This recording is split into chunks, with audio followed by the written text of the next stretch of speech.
अभिनंदन, आभार, आदर, नमस्कार। मैं कुंदन कुमार सिंह महामना एजुकेशन हब के इस वीडियो में आप सभी का स्वागत करता हूं। तो दोस्तों, इस वीडियो के माध्यम से बनारस हिंदू यूनिवर्सिटी के साल 2020 के सभी एस्पिरेंट्स को ये बताने वाला हूं कि काउंसलिंग की प्रक्रिया ऑनलाइन या ऑफलाइन में से कौन सी बेहतर होगी। पोस्ट ग्रेजुएशन के बहुत सारे कोर्सेज के शेड्यूल आ चुके हैं, बहुत सारे कोर्सेज के कॉल लेटर भी जनरेट हो रहे हैं, बहुत सारे स्टूडेंट्स ने डाउनलोड भी कर लिया है और अगले 1 से 2 दिन में लगभग सभी पोस्ट ग्रेजुएशन कोर्सेज के काउंसलिंग शेड्यूल आ जाएंगे। काउंसलिंग की बात वैसे यूजी के भी स्टूडेंट्स के मन में है कि सर मुझे कौन सा काउंसलिंग का मोड ऑप्ट करना चाहिए, weather should I go for online और ऑफलाइन। अब मेरी बातों को ध्यान से सुनिएगा, समझिएगा कि इन दोनों में से क्या अच्छा है क्या बुरा है, सबके प्रोज एंड कॉन्स हैं।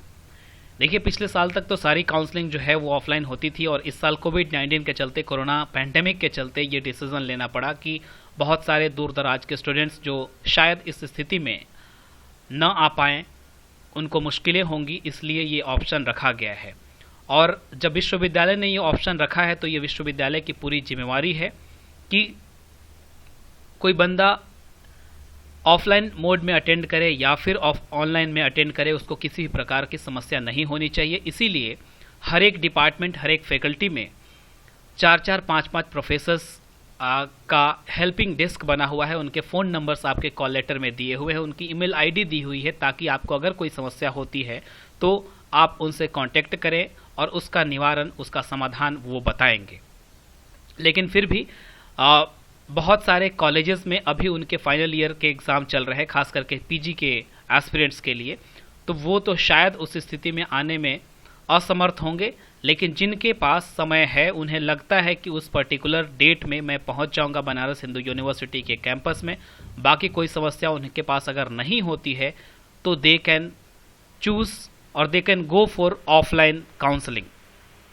बाकी थोड़ी सी बात ये भी होती है कि अगर ऑफलाइन मोड में जाते हो, सारी चीज़ों को आप फिजिकली प्रेजेंट करते हो, मान लिया जाए अचानक से कोई समस्या आपके सामने आ खड़ी होती है तो तुरंत फटाफट आप प्रोफेसर से बात करते हो, जो काउंसलिंग मेंबर्स होते हैं, और वो सॉर्ट आउट कर देते हैं कि क्या होगा क्या नहीं होगा। आपको कोई चिंता की बात नहीं होती है। अगर दूर रहते हो, आपका घर मान लिया जाए बनारस हिंदू यूनिवर्सिटी के कैंपस से 500 किलोमीटर दूर है और आप ऑनलाइन मोड में काउंसलिंग करवा रहे हो, मान लिया जाए आपके पास कोई डॉक्यूमेंट नहीं है, कोई सर्टिफिकेट नहीं है, तो आपको फ़ोन मिलाना पड़ेगा। पहले तो थोड़ी सी चिंता होगी, घबराहट होगी, और फिर फ़ोन मिलाएंगे, फ़ोन मिलेगा, ऑलराइट, वो बिज़ी आएगा, ये भी पता नहीं है, तो थोड़ा कहीं ना कहीं ज़्यादा परेशानी हो सकती है।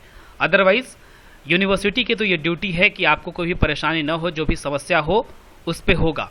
अब बात रही ये भी कि मान लिया जाए कोई डॉक्यूमेंट नहीं है तो क्या काउंसलिंग आपकी नहीं हो पाएगी? ऐसा बिल्कुल नहीं है। देखिए, कोई समस्या मान लिया जाए होती है तो उसका समाधान ढूंढा जाता है। मैं भी आपको अपनी पहली बात बताऊं कि साल 2013 में जब मैं यूजी काउंसलिंग में गया था तो मेरे पास कैरेक्टर सर्टिफिकेट नहीं थे, लेकिन फिर भी मेरी काउंसलिंग हुई। मैंने लिख करके दिया उनको कि 1 महीने के अंदर मैं आपको कैरेक्टर दे दूंगा, and then I deposited them.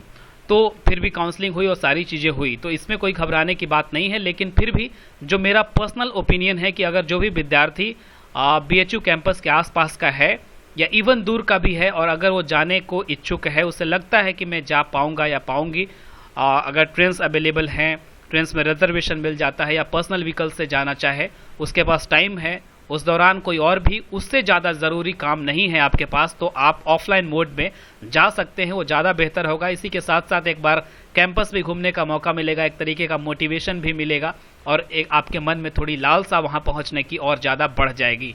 ये भी एक फैक्टर है जो नॉर्मल ह्यूमन नेचर होता है। तो ये थी सारी बातें। बाकी आप ऑनलाइन या ऑफलाइन जो भी मन करे, आप अपने सोच के, समझदारी के साथ ये तय कीजिएगा। कोई भी समस्या नहीं होगी, इतना मुझे पता है, क्योंकि ये विश्वविद्यालय बिल्कुल इंश्योर करेगा कि जो भी हेल्पिंग डेस्क पे मेंबर्स हैं, जो भी प्रोफेसर्स हैं, वो आपकी समस्या का समाधान करें। अगर कोई बात होती है तो आप कंट्रोलर ऑफ एग्जामिनेशन तक भी ये बात पहुंचा सकते हैं, शिकायत दर्ज कर सकते हैं, ट्विटर है, बाकी इतने सारे सोशल मीडिया है जिसके माध्यम से आप कुछ परेशानी को शेयर कर सकते हैं और आपका समाधान किया जाएगा। So don't worry about that. लेकिन मेरा जो पर्सनल ओपिनियन था वो ऑफलाइन है। अगर आप जा सकते हैं तो यू शुड गो, अगर उससे ज़रूरी काम नहीं हो तो। Kindly share the video to maximum of your extent, और अगर पसंद आ गया तो लाइक भी कर दीजिएगा। Thank you for watching and all the best. Counselling के लिए आप सभी को ऑल द बेस्ट।